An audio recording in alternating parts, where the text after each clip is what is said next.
Welcome everyone to yet another Expert podcast run by the UNESCO Inclusive Policy Lab. This is part of our Expert series focusing on a post-COVID reset, understood in this case as a reset along a more equitable and smart path. The conversation will revolve, as always, around concrete policy measures that are seen by our experts as being conducive to such a recovery, and on the data and the knowledge we hold or perhaps lack but need to underpin these policy shifts. Our expert today is Gil Ayal.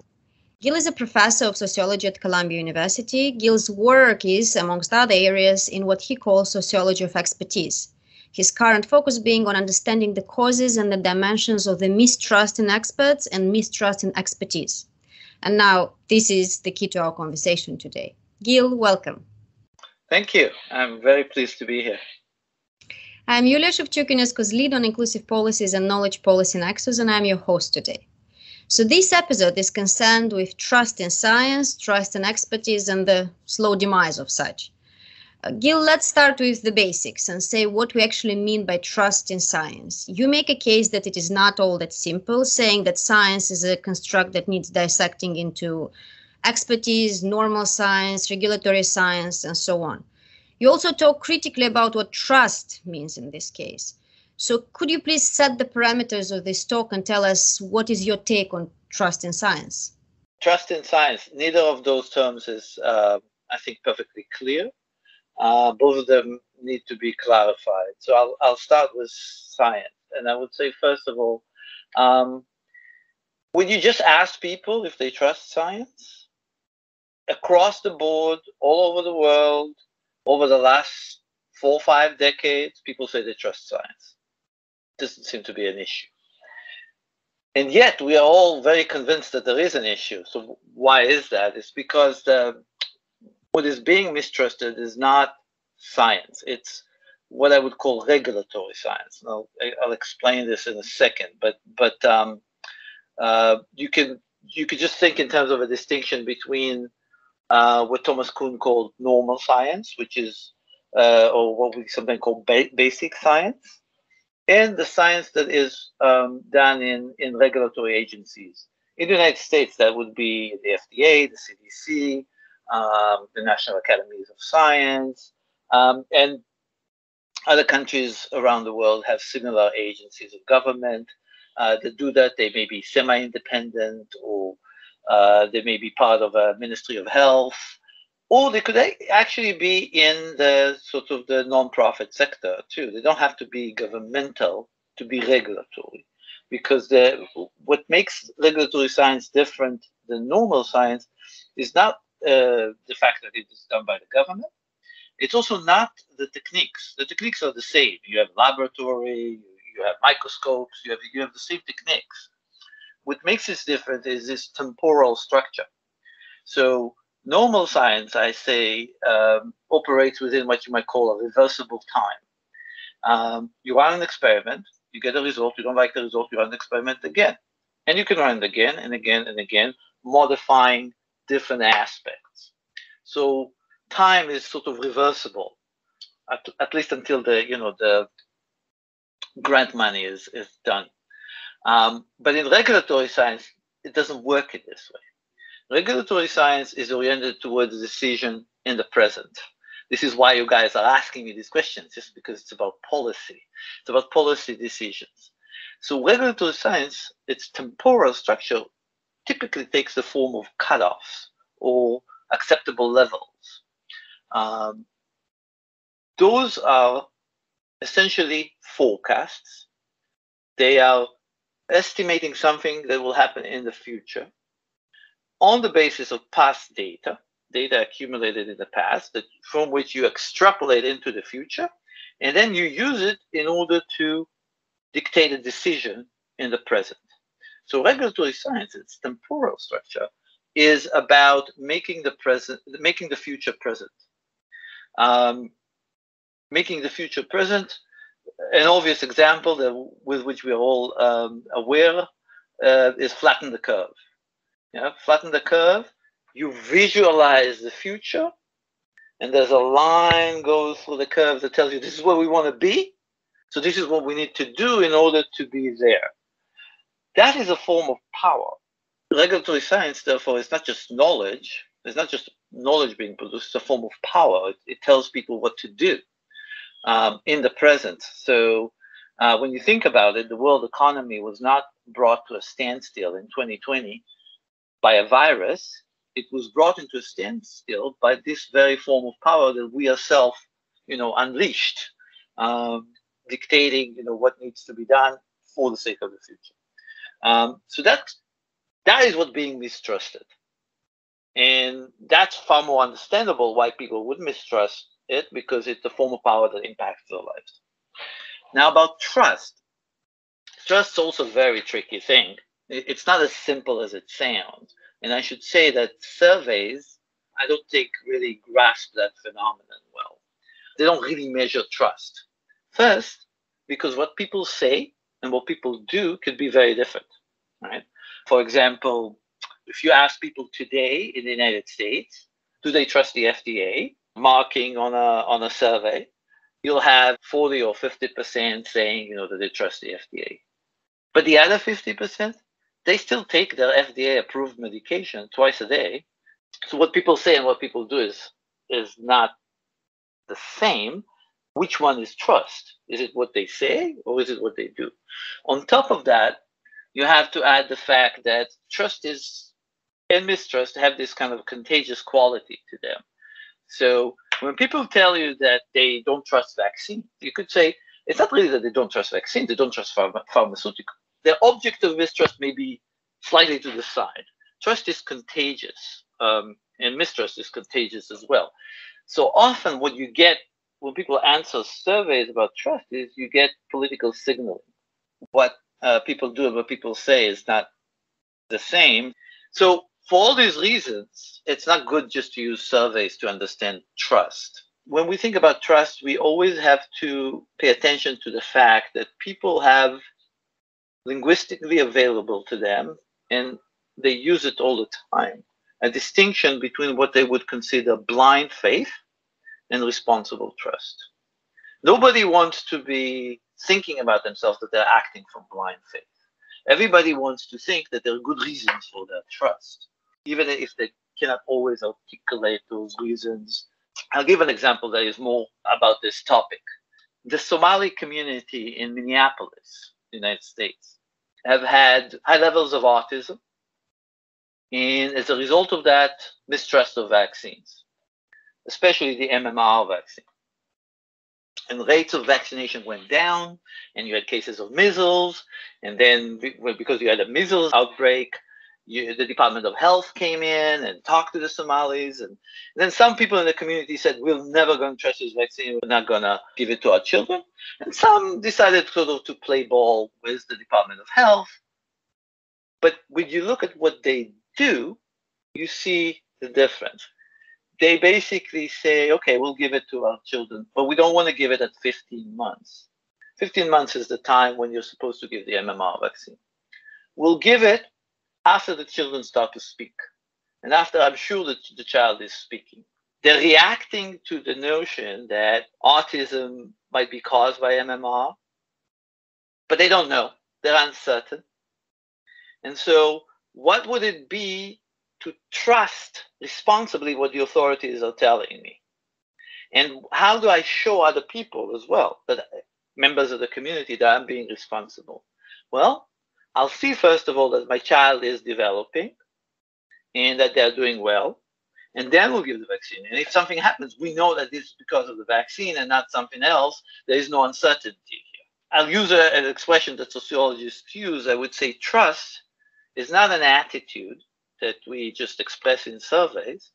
It's a methodology of practical consciousness. It's a complicated expression, but I think we can get a sense of what it means. It's like when we go about, we're not scientists, we go about our everyday life. We're not scientists. We're not checking everything until we check each and every detail. And by the way, even scientists don't do that. But we also don't go blindly. We employ certain methods, certain methodologies to both convince ourselves and to communicate to others that we are trusting responsibly. That's a very long answer, sorry. No, it's a long but necessary answer, I think, to cover the basics and to be clear about the topic we are discussing today. And having covered what trust in science means. Now, can you tell us why it is important, especially when it comes to policymaking, to public buy-in, to public acceptance of the policy and the decisions that rely on regulatory science and other forms of science you just talked about? Yeah. So the way I tend to think about it is that in functioning democracies, you have checks and balances. The judiciary, the legislature, and the executive. And those are certainly typically codified in law and the Constitution. But they're also informal checks and balances.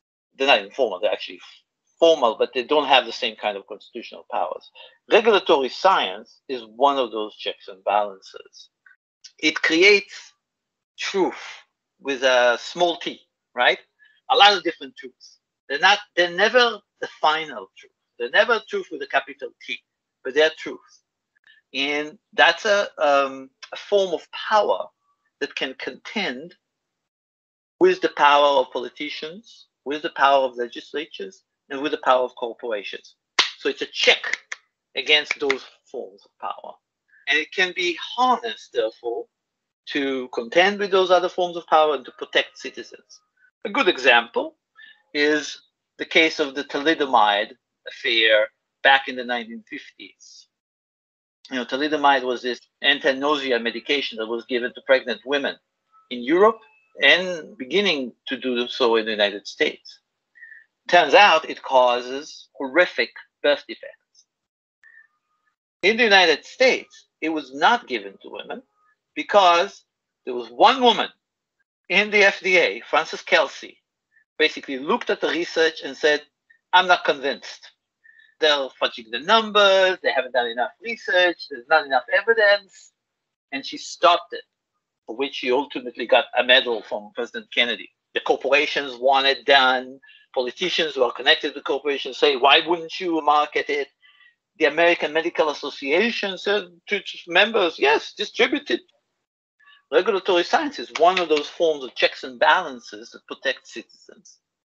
Now, it doesn't have constitutionally mandated power in the way that executives, judicial, or legislative branches do. It is very much reliant on trust.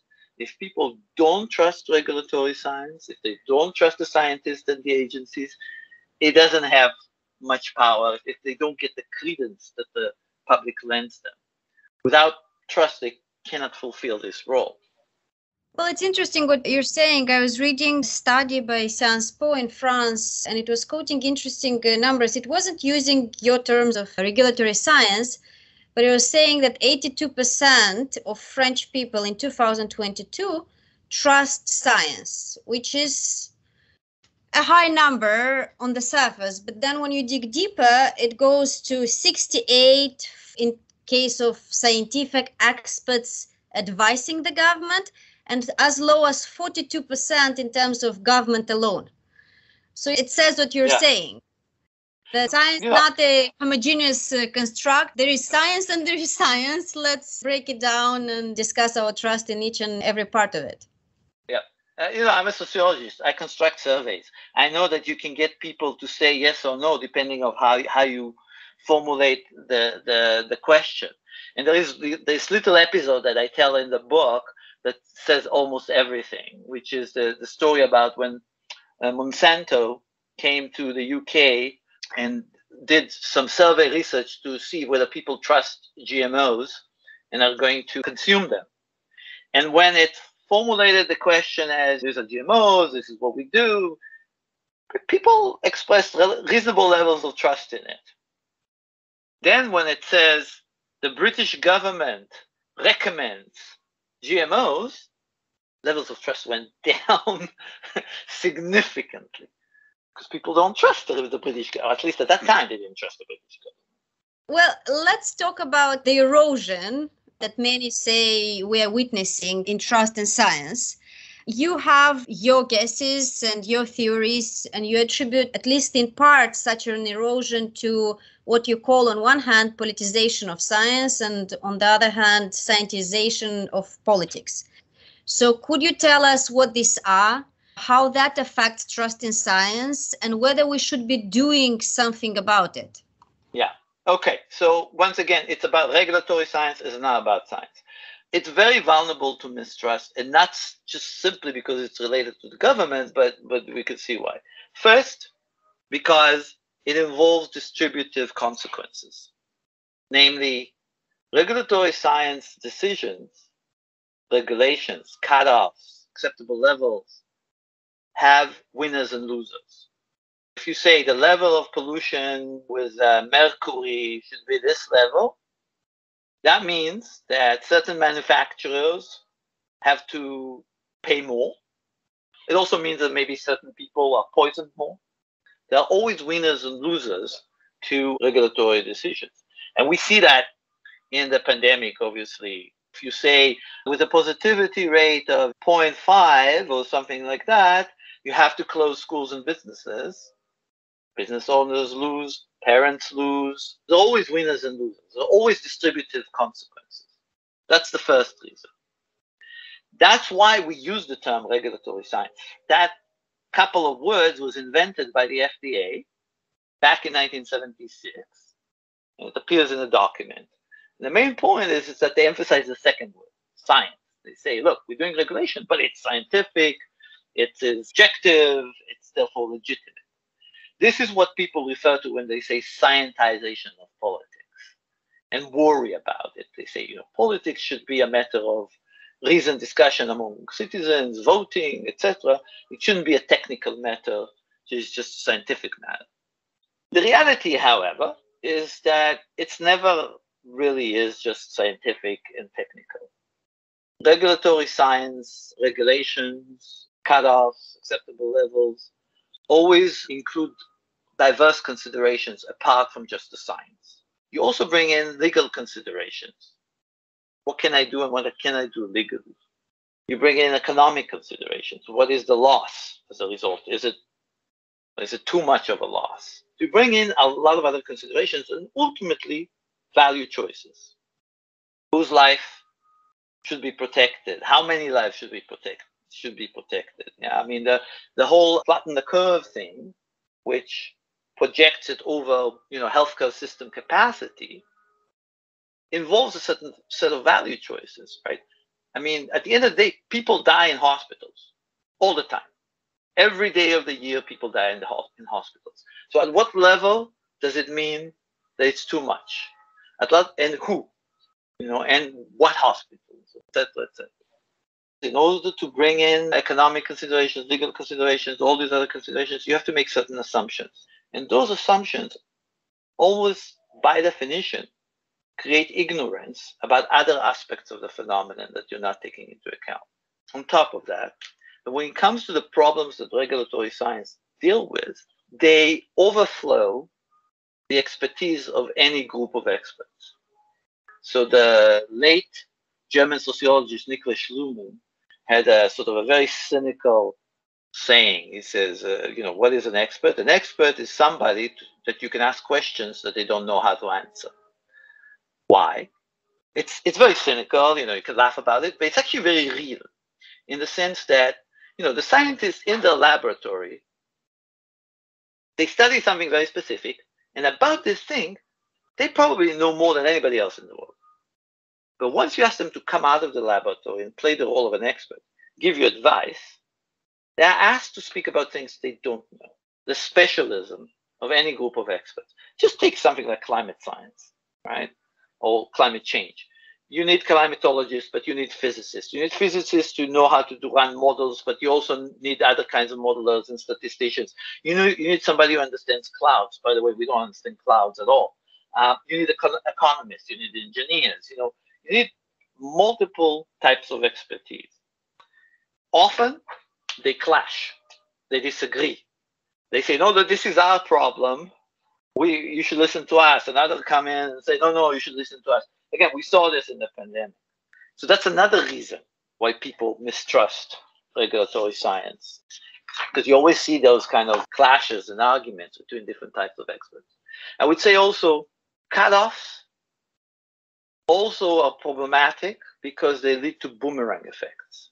So take the positivity rate, for example. You say, at the positivity rate of 1 or 2%, something along those lines, you close schools and businesses. People hear that. They read it in the media.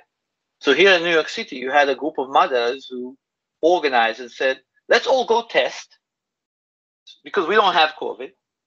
And because we test, we're going to bring down the positivity level in our district and the schools will remain open.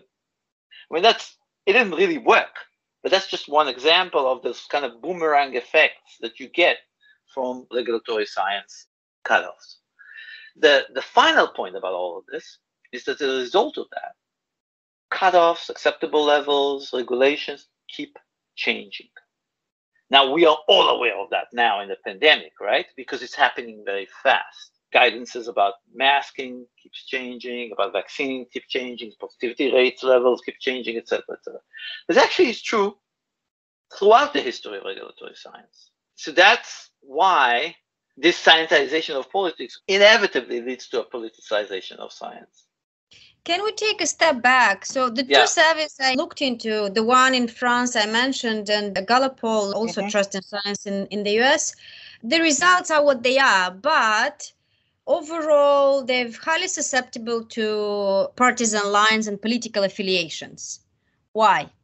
That's the politicization of science, right? Namely, what are the political arguments that we have now? Are we arguing about what? We're arguing about the pandemic. That's a scientific issue. We're arguing about climate change. That's a scientific issue. We're arguing about abortion, right? Its values, etc. But there's also scientific issues involved in this. Is there a heartbeat? Is there not a heartbeat? When does it matter? When is there consciousness? When do they feel pain? These are all scientific questions as well. Our politics is composed of scientific questions, which means, therefore, that when you take a particular position on a scientific question, you inevitably also take a political position. Now, we have reached also the situation where it's not simply whether you think that climate change is happening or you don't, that is a political debate, but the very idea of whether you trust the regulatory science agencies or not is now a political litmus test. So we already talked about COVID, but I want to go deeper into short-term and long-term effects of the COVID crisis on trust in science, specifically regulatory science. So COVID brought a lot of what is happening usually in the scientific research background, unknown to many, to the forefront. And you already gave us many examples. And it sparked debate. Social media only aided that, obviously, and gave rise to something you and your colleagues label as coronavirus influencers. Now, my question is, do you think it is a healthy trend? Do we want to encourage such investment in and debate of the public and public-driven debate on these scientific issues? Is it aiding or harming policymaking and the outcomes of those policies? And do you think this trend is temporary here just for the COVID crisis, or it's something that's going to stay with us? So I think you already got a sense from me that I will not say yes or no. I'll say both, right? So it's healthy to a certain degree. So I speak in terms of checks and balances. You need a check on regulatory science. If people are conducting regulatory science, they often can be quite distant from the lives of ordinary people. They can often be, specialists in one specific thing. They just focus on it and don't see, the larger picture. They can even be tied to certain interests, and that doesn't have to be corrupt. So you just need to look and see what the movements of ordinary people, or lay experts, as we call them, have done over the last 40 years to realize, yes, it's healthy to a large extent. So take a case, for example, let's go to Argentina. There's a group of mothers in a village on the outskirts of some city, and they gradually kind of keep hearing about families with cases of cancer. Childhood cancer, cancer of adults, etc., etc. And they start to suspect that it's caused by Roundup, that it's caused by the pesticides that are used in the fields. So they go to the doctors and they say, "You think there's a problem?" The doctor says, "No, no, no, no. There's no evidence of that." So they try, further with other experts. So what do? They go house to house.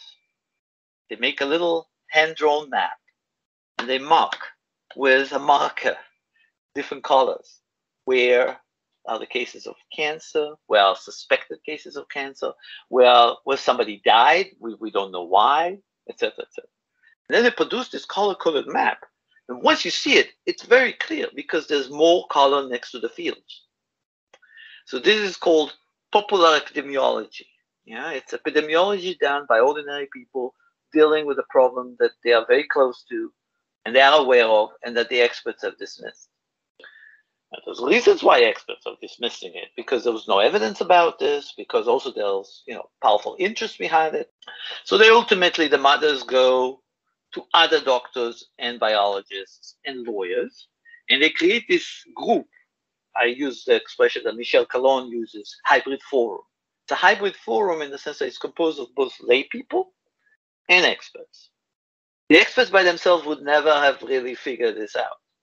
The lay people by themselves would not be able to show the mechanism by which this happens. They would not be able to convince other experts. But together, they're able to do it. And they bring, a lawsuit, and they're rejected, and bring another lawsuit, and rejected, but ultimately they win. So it's healthy, definitely healthy to a certain degree. Well, trying to play devil's advocate, Sure. That's a straightforward example in a way.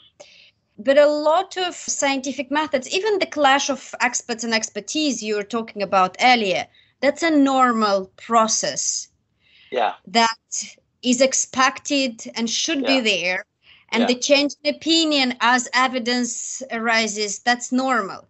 However, when the public sees that is perceived as a sign of weakness, so to say, for lack of a better word, as a sign of you not knowing and not having the answers. So that's what I'm referring to. Yeah. It's not that the public shouldn't have a say and shouldn't debate these things, but to what degree and in what depth without understanding the scientific processes and methods as such. I don't really have a good answer to that, but I would say maybe the question is not simply just to what degree, like how many.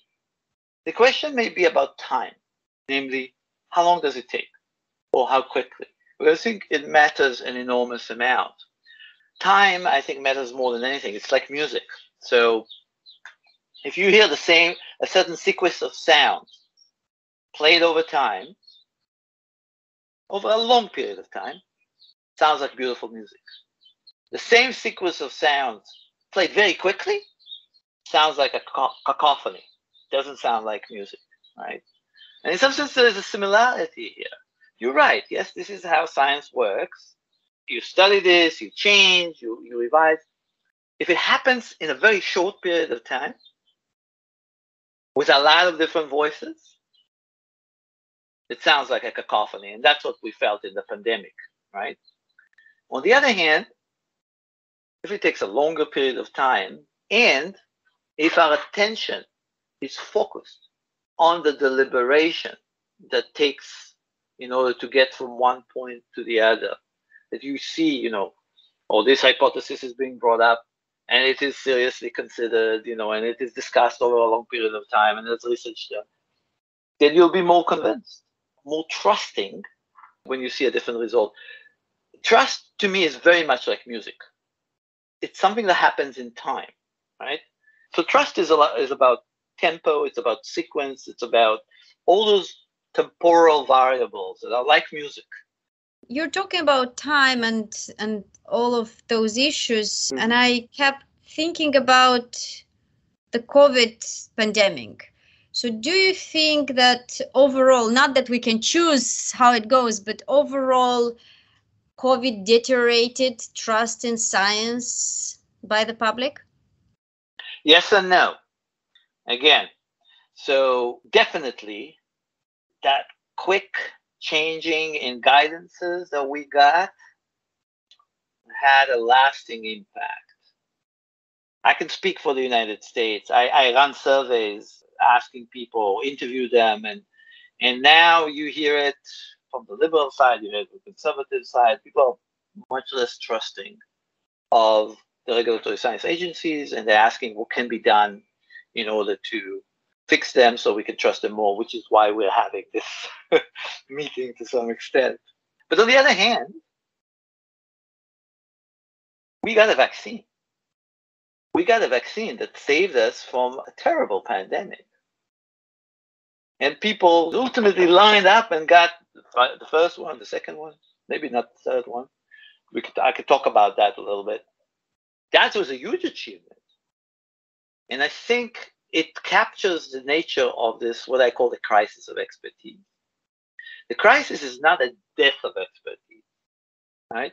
It's not disappearing. On the contrary, the crisis is a result of the fact that we are more and more and more dependent on experts and expertise.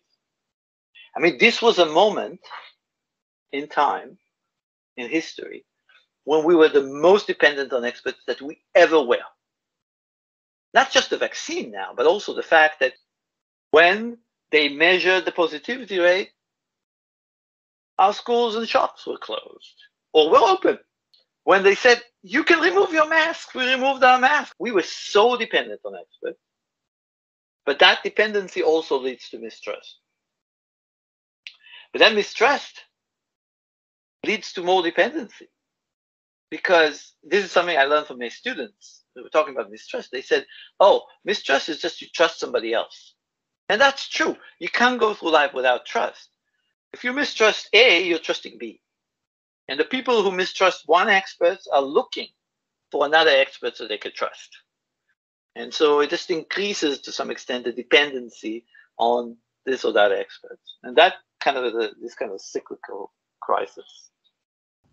That brings us very neatly to the third and final part of this conversation. So here at UNESCO, the UNESCO Inclusive Policy Lab, our main concern is connecting knowledge and social sciences to policy and action on the ground. Yeah. And our audience is indeed composed of policymakers and knowledge producers.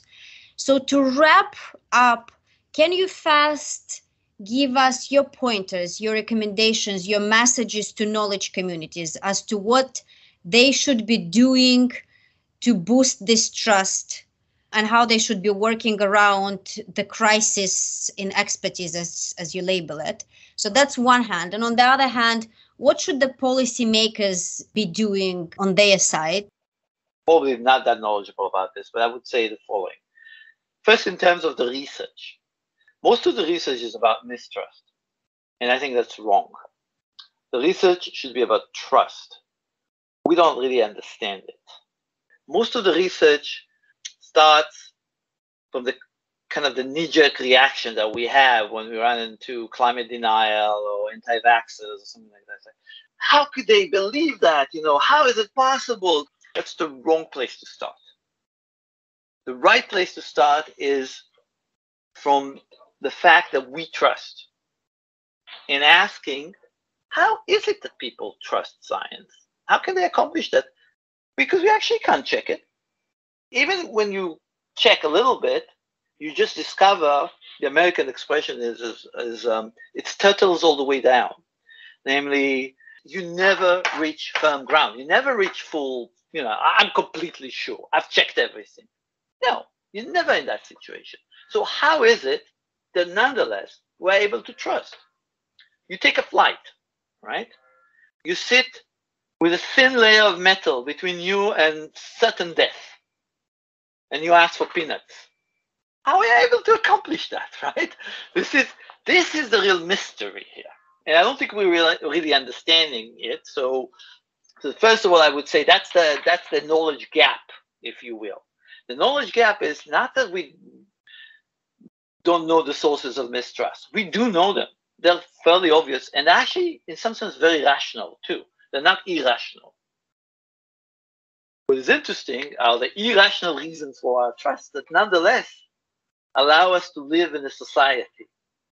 I would say another thing is the place to study it is not in surveys, is not in asking people, do you or do you not trust? Because then, as we talked before, you just get a response to the current political situation. and to how people want to present themselves.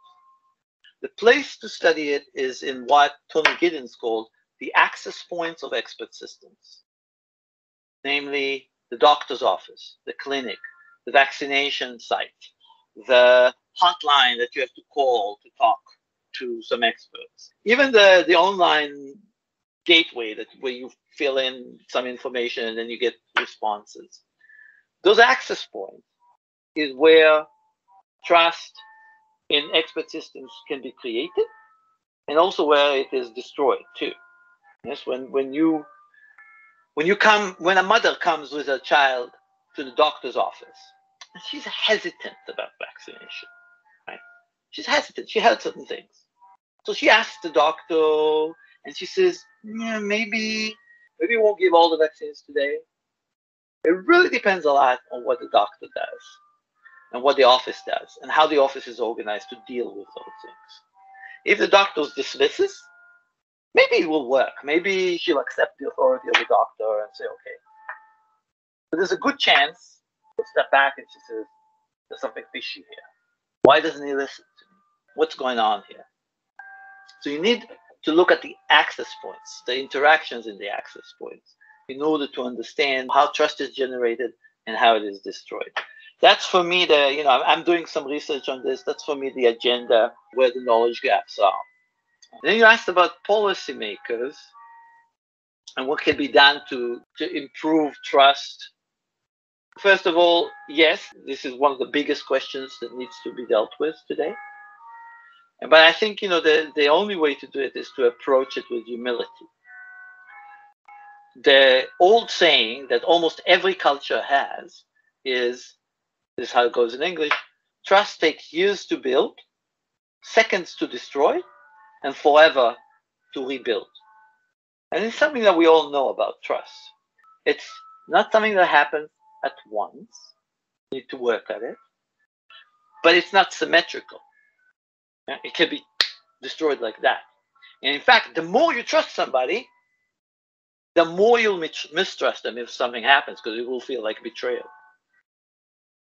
That means that for policymakers and for, I don't really distinguish here between the people studying the policymakers, because I think they're very much connected. This is practical research. There's no shortcuts. You can't parachute into a community and expect, to come up with some way in which you can measure trust or create trust and then leave. Because they are actually sitting there looking at the clock and saying, when are they leaving? Because we know we can't trust them. They're here only because they heard about this problem of mistrust in vaccines, and they're looking for some easy solution, and they're not dealing with our problems.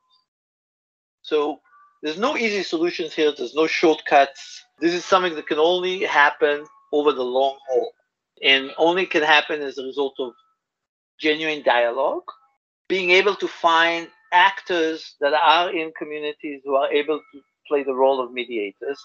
So, the Biden administration tried to do that in the United States with what they call the Trusted Messengers program, which basically meant that you want to create trust in a community, you go to the reverend, community leader, or even to the barber shop, and work on these people, and then they'll kind of spread the message. It's actually very well based in theories of communication. And for a long, long time, that this is how it works. But what they forget here is that government contaminates. Like, if people know that you are speaking now for the government, they're going to start to discount you. So it's not an easy task to do. It requires a long haul. It's a balance that you have to strike. Well, we reached the end of this discussion. It was very interesting. Thank you very much, Gil, for your time and for your expertise. We really appreciate you being here. For more to our listeners, please follow the UNESCO Inclusive Policy Lab and our Policy Nerd podcast channel. I say goodbye to everyone. To all the nerds out there. Yes. Yes.